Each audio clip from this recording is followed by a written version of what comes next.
ওকে, আলহামদুলিল্লাহ আমি as a business owner হিসেবে আমার লাইফস্টাইল যেভাবে আছে অ্যাজ আই এম ইন্ডিপেন্ডেন্ট, আমি আমার লাইফস্টাইল এভাবেই এতেই আমি স্বাচ্ছন্দ্য এবং এতেই আমি খুবই খুশি। আমার আসলে কোনো দুবাই অথবা কোনো অন্য কারো হেল্প আসলে লাগবে না।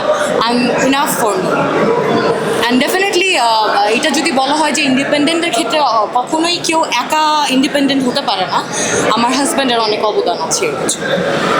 আপনার ফার্স্ট লাভ কেমন ছিল এবং ব্রেকআপের পরে বিষয়টা কেমন ছিল, নিজেকে কিভাবে মেনটেন করেছেন? আচ্ছা, ফার্স্ট লাভ কীরকম ছিল? ব্রেকআপের পর ইন্সপিরেশন হিসেবে নিয়েছি। যে কষ্ট বা দুঃখ এগুলো আসলে সামনে আমাদেরকে এগিয়ে নিয়ে যায়, আমি সব কিছুই ইন্সপিরেশন হিসেবে নিই। আপনি যখন আপনার ব্যাগে সবসময় কি থাকে, তিনটে জিনিস কি থাকে? কার ফোন আর চাবি আজকে সাথে নেই। আপনার প্রাক্তনকে ফিরে আসতে চাই, তাকে গ্রহণ করবেন কি? না, ডেফিনেটলি না, যেটা চলে গিয়েছে চলে গিয়েছে।